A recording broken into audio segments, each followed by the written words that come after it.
All right, we move on. There's so much to discuss, isn't there, and debate. Now it's time for Red Rooster Crunch Time. And who is it crunch time for this week as we turn our attention to Carlton and Hawthorn? Is it crunch time for Charlie, or is it maybe for Paddy, and he needs someone to come with him in the midfield? Yeah, it's a good discussion, Carlton, because you can go anywhere with Carlton. Everyone's had their two bobs worth with the Blues.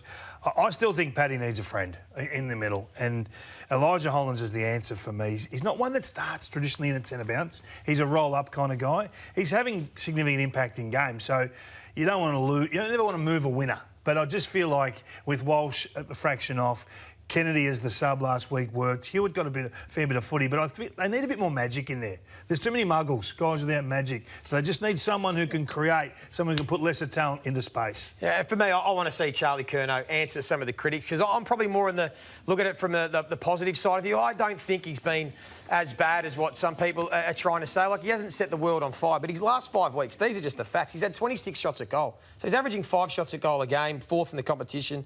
He's number 1 for the one-on-one contest, and he's 7th in the comp for winning those one-on-ones the last 5 weeks. He's won 40%, and he's had clearly more than any other player in the competition, so that's a pretty good number. And he's not bad. He's about average when targeted inside 50. So it's been his inaccuracy. He's kicked 11 goals, 14, and 1 complete miss. If he just, corrected that a little bit, I think we wouldn't quite be having the same conversations. I know he's got a bit of a crook ankle. I think that he'll be okay, and I'm looking forward to seeing him have a big performance this weekend. Zach Williams is a big in potentially for the Blues, isn't he? So you don't necessarily think it's Charlie's issue. It's elsewhere. Yeah, I think so. Yeah. I mean, he's not finishing the work in recent weeks. Long range shots though. He's missing them. He's missing a lot of those goals, but he still score assists. He's had 4. The other forwards haven't really. You're not convinced about? No, I want to see 0 to 30 Charlie, like close to goal. Just go and rip a game to shreds. I haven't seen that. He hasn't really ripped a game to shreds. It's about back to where he was, isn't it? Like a lot of people call for him to get up the ground. We've seen a bit more of that, but hasn't probably worked. I'm a believer. If you win 0 to 30, you win games. So that's where you need him. He's got Harry down there as well. They both haven't had a big night together for a while. Yeah. I guess when you look at them, you expect more, you want more. The numbers are pretty good. The numbers are very good. They're not pretty good, they're very good. But you just want to see him do it on one given night. I think you still need the spread, the balance too. When they've looked their best, Jack Martin might bob up with a couple. Zach Williams, if he comes back. The Smalls have got to hit the scoreboard. For me, that's got to be their best look and not just rely on Charlie. Just quickly, Joe, the outcome for this game, what it means? What it means, it's significant. So if you look at it, if the Blues win this, then they've still a chance for top 4 because they've got 2 really winnable games to follow. If they lose this, then it comes down to that must-win Sunday against St Kilda because they'll take care of you. Think of the West Coast Eagles. So they will be playing for a spot in the 8. It's the Hawks if they lose this one. That makes it really difficult for Hawthorn. They'll be out. But if they win, their season is well and truly alive. It'll depend on the GWS Giants of only winning 1 of their games. We know they've got Brisbane at the Gabba. We know they've got the Bulldogs at Ballarat. So it'll come down to percentage against the GWS Giants to see who plays finals.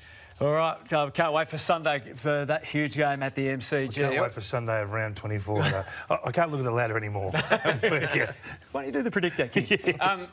I'm a bit nervous about this one. It says the Bulldogs Strip Club. Yes, well, Horney put this on the radar earlier in the week, and it's something we always talk about with the Dogs. They don't necessarily have to win first possession to get the clearance. And the numbers are quite remarkable. And you can see it there, first possession. So the ruckman hits the ball, and you start with the ball post that. So first possession, minus 125 for the year, but only minus 38 in terms of, minus 31 in terms of clearances. So they ability to strip it or to tackle or harass and win it back is amazing. And the last 6 weeks trending the same. So their ability to get the game back into the Bulldogs' hands is quite remarkable. Have a look at the vision and you can't stop watching it. Once you see it once, you can't stop seeing it. So the Dogs, in the clearance cage, we're calling it, Joey, inside that sort of 15-metre perimeter or diameter, just have a look at the Dogs' ability to not start with the ball but to really hunt and strip and win it back. So there, bang, ball in hand for the Demons. You'd think they're going to win it from here. No, misses, bang, misses again, bang, strip, tackle, in first, free kick. So they end up winning the clearance because of their ability to find second, third, fourth time. And then there's just talent that steps in every now and then too. So their ability to smother there, you've got Bontempelli on the move, you've got defensive pressure behind. They're really worried about the opposition coming out the front. They cover that remarkably well. Look at Bont just doing Bont things. Is it by... You keep talking. Is it by design because they're not strong with the hit-outs or directing them? Or It's a good question. Nothing happens by accident at this level, and I just think that they've found a way that works for them. You know, every now and then they will get the pure clearance, and when they do, they're amazing in terms of their ability to score. So when they win first possession, when the Dogs actually do win it, they average plus 10 clearances in those games. When they don't, they lose the clearances by about 5 or 6. But it never seems to hurt them because they're dirty clearances, they're ugly ball, and then that's when the Rory Lobb decision becomes a bit of a factor. Jones has always been really strong in winning it back. So I just think it's something different that's challenging the competition in a different manner. So we all talk about clearances, but there's so many different aspects to it, Joey. And I mean, we talk a lot about their talent as a midfield group, but that's not talent. That's just their work, you know, their desire and their intent. And I think it probably, without knowing, would have to do with having a ruckman that doesn't necessarily dominate hit-outs, and it is going, OK, so we need to set up accordingly that if the opposition does win it, how can we win it back? And if he does get his hand on it, that's a bonus, and I reckon they've mastered the art. So just quickly, there's the long turnover, the blast kick forward that you see McGovern mark. This is almost the short turnover. It happens so quick, and they react and they're gone before the opposition can then get the clamps back on them. So I love it. I think it's brilliant. I wonder how Castlemaine are going to set up their clearances on the weekend with Joey in action.